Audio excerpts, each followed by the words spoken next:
Good evening, my dear students. This is your Subbarao sir, founder and director of Ashoka Yeshwar Circle, Ashok Nagar Experts, Hyderabad. So September 20 అంటే ఈరోజు morning జరిగినటువంటి civil services mains ఎగ్జామ్లో so మనకు paper 1 general ఎస్ఏస్లో మనకి ఎలాంటి ఎస్ఏలు వచ్చాయో ఇప్పుడు చూద్దాం. యూపీఎస్సీ మెయిన్స్లో అడిగినటువంటి జనరల్ ఎస్ఏ.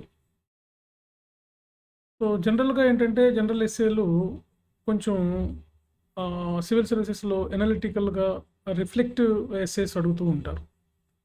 సో ఈసారి కూడా మ్యాక్సిమం ఎక్కువ కొన్ని అయితే మనకు ఆ రిఫ్లెక్టివ్ పాయింట్ ఆఫ్ వ్యూలోనే వచ్చాయి. ఇది కేవలం మనకున్న అవగాహనతోటి, మనకున్నటువంటి నాలెడ్జ్, మనకున్నటువంటి ఐడియాలజీతో మాత్రమే రాసే విధంగా ఉన్నాయి. అంటే ఈజీగానే ఉన్నాయి, అన్నీ ఈజీ. మన రోజు డైలీ రొటీన్ లైఫ్లో మనం చూస్తున్నటువంటి సమస్యలు తీసుకొని, అవి సామాజిక సమస్యలు, అదేవిధంగా ఇతర సమస్యలు తీసుకొని మనకి ఇచ్చారు. సో అవేంటో చూద్దాం మనం. సో జనరల్ ఎస్ఏలు మనకి ఎంతో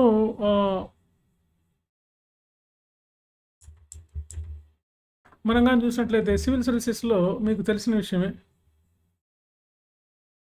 యాజ్ యూజువల్గా సివిల్స్లో సెక్షన్ ఏ, సెక్షన్ బి అని రెండు ఉంటాయి. సో సెక్షన్ ఏలో 4 ఎస్ఏస్ ఇస్తారు మనకి. మనం 4 అవుట్ ఆఫ్ 4కి 1 మాత్రమే రాయాలి ఉంటుంది, ఒకటి మాత్రమే రాయాలి.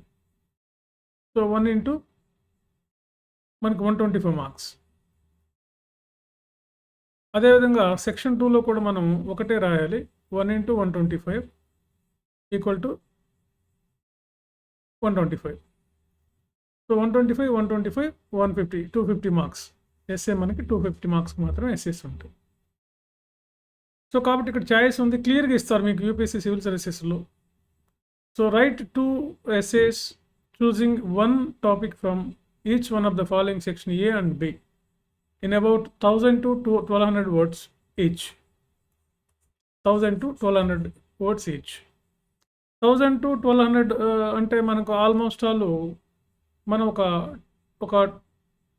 12 to 15 పేజెస్ రాయడానికి అవకాశం ఉంటుంది. ఒక 12 to 15 పేజెస్ వరకు మనం రాయొచ్చు, లేదా 10 to 12 పేజెస్ అయినా రాయడానికి అవకాశం ఉంటుంది అన్నమాట.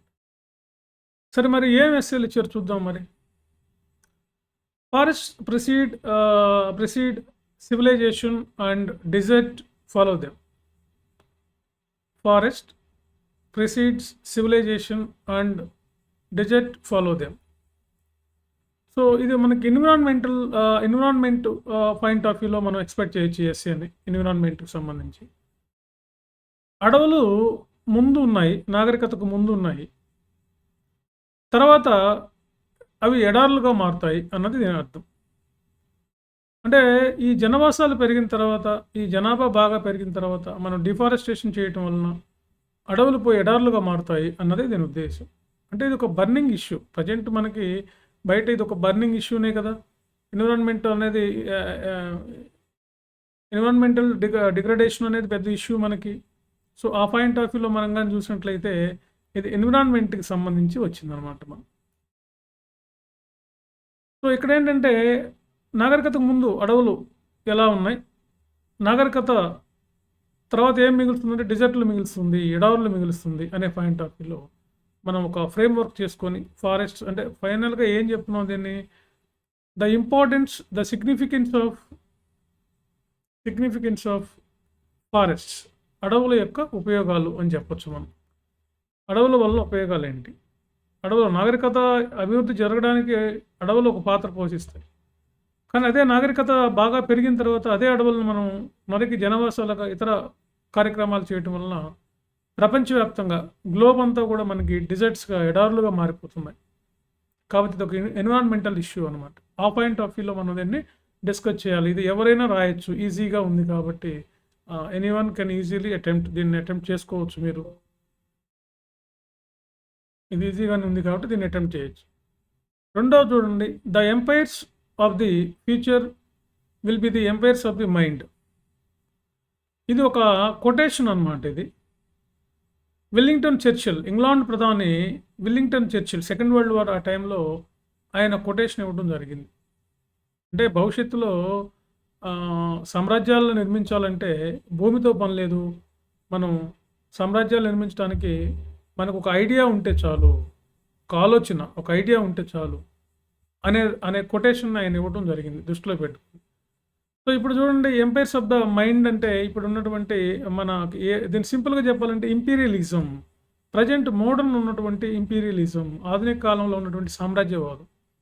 For example America, Russia, China, ఈ దేశాలు ఏ విధంగా సామ్రాజ్యవాదాన్ని ఎలా నిర్మిస్తున్నాయి వాళ్ళకున్న ఐడియాతోటి. ఇండియా, ఈ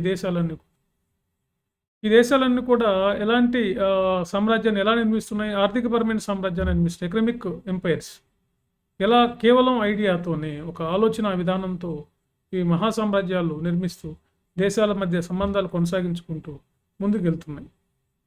కాబట్టి విల్లింగ్టన్ చర్చిల్ ఇచ్చినటువంటి కొటేషన్ అది. ఆ కొటేషన్ బేస్ చేసుకొని మనం ఇంపీరియలిజం మీద, ప్రజెంట్ జరుగుతున్న ఇంపీరియలిజం అంటే ఫాస్ట్లో ఉన్న ఇంపీరియలిజం వేరు, అది యుద్ధాలు చేయాలి, భూములు ఆక్రమించాలి, ఆ పాయింట్ ఆఫ్ వ్యూలో ఉంది. ప్రజెంట్ ఏంటంటే మనకు ఉన్నటువంటిది కేవలం ఇది ఎకనామిక్ ఇంపీరియలిజం, ఆర్థిక సామ్రాజ్యవాదం.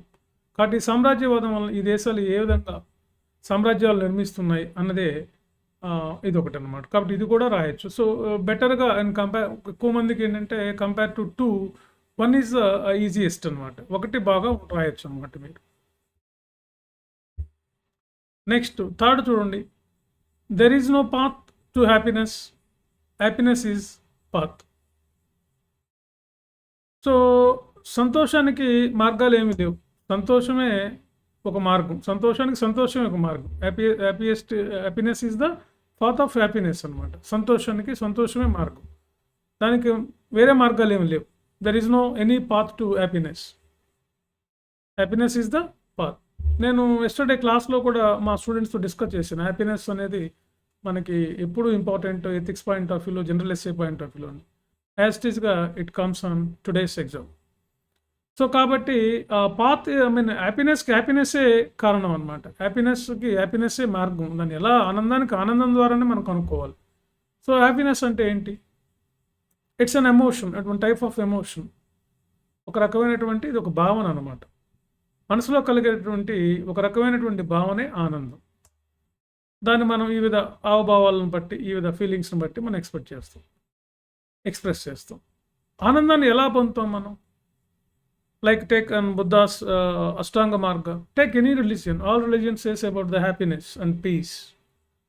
Jainism, Buddhism, Christianity and Islam. Every religion talks about the happiness and peace.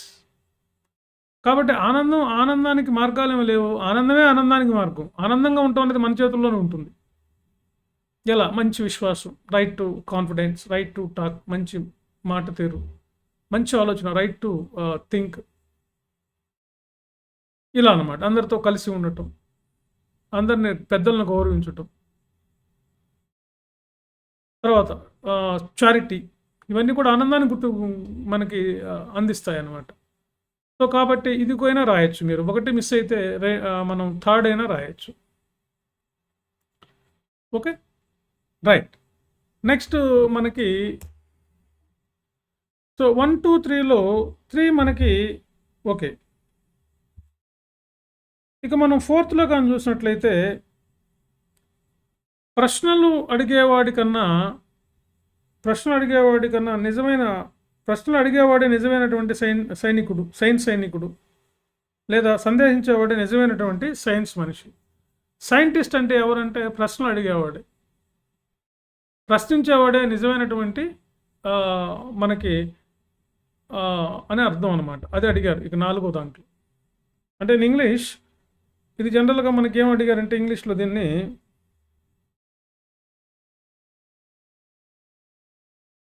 The doubter is a true man of science.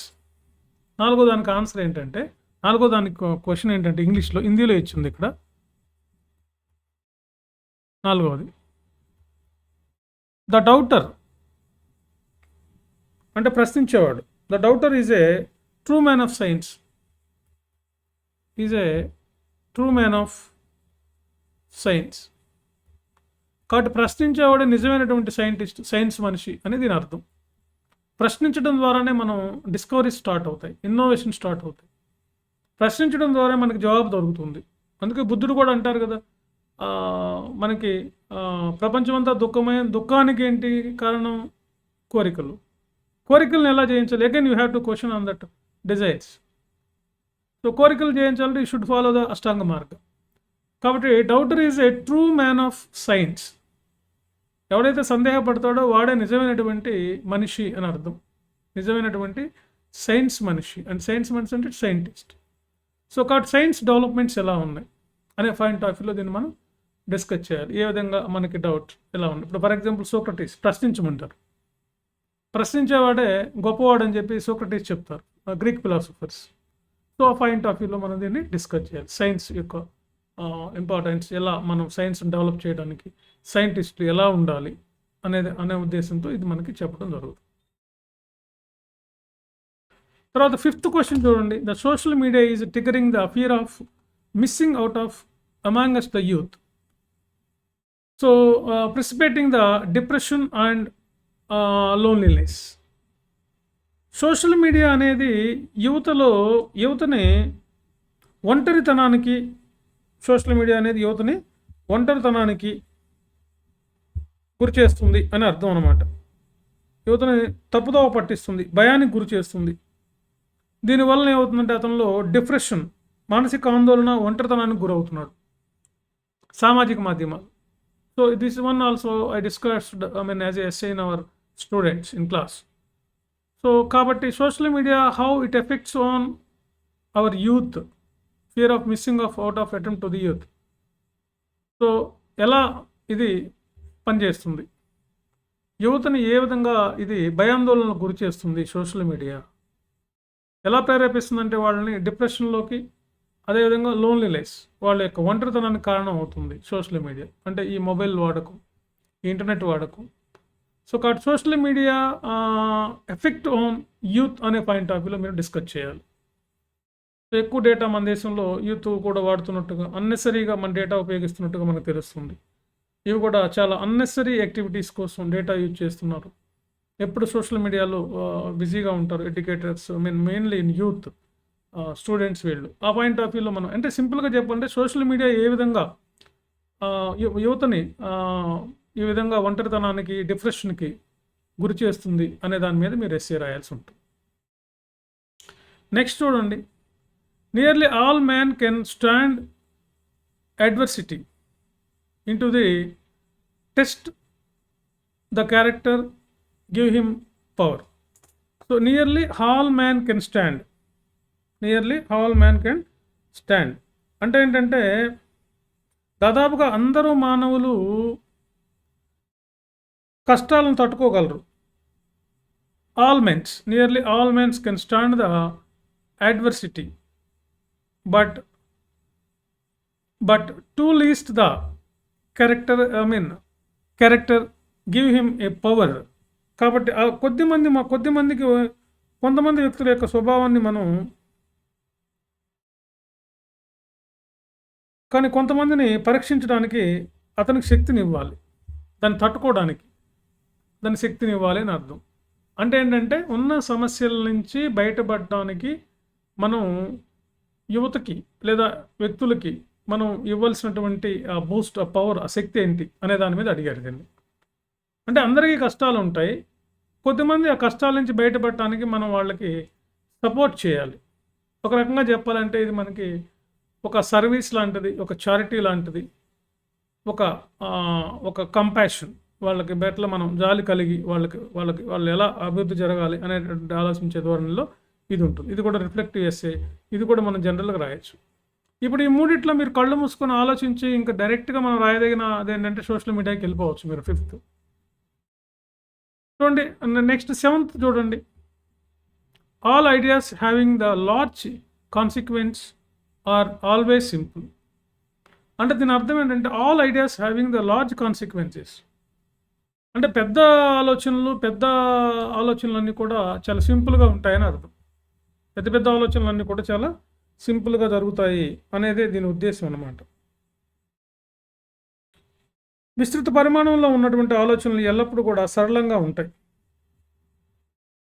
పెద్ద పరిమాణాలకు సంబంధించినటువంటివి కూడా ఎప్పుడు కూడా ఆలోచనలు పెద్ద పెద్ద ఆలోచనలు అన్నీ కూడా సింపుల్గా ఉంటాయి. ఇట్లా మీరు ఏదైనా ఒక ఎగ్జాంపుల్ తీసుకోండి మీ జీవితంలో జరిగినవి, లేదా బయట ఎక్కడైనా జరిగినవి, లేదా గొప్ప వాళ్ళ విషయాల్లో జరిగినటువంటి ఆ ఆలోచనలు ఏ విధంగా అవి సింపుల్గా అయ్యాయి అనే పాయింట్ ఆఫ్ వ్యూలో దీన్ని డిస్కస్ చేయాలి. సో దీనికన్నా far better you go for social media. డైరెక్ట్గా ఉంది కదా, ఎందుకు మనం రిస్క్ చేయటం. మీరు కొంచెం దీన్ని అటో ఇటో చేశారనుకోండి, మొదటికే మోసం వస్తుంది. నెక్స్ట్ 8th క్వశ్చన్ చూడండి. 8th one. The cost of being wrong is less than the cost of doing nothing. Cost of being wrong. Cost of being wrong.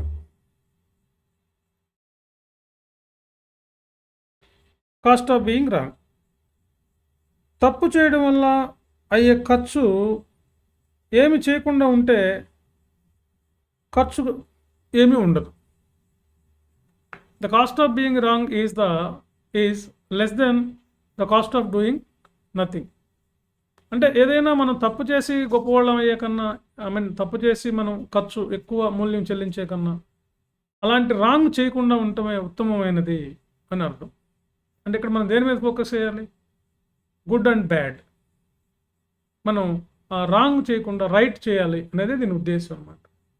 So as యూజువల్గా మనం కానీ చూసినట్టయితే ఈ 8లో మనకి the first is the direct question. You can answer, you can write అనమాట, దాన్ని రాయొచ్చు. లేదా మనం రెండోది కూడా ఓకే, లేదా మూడోదైనా రాయొచ్చు.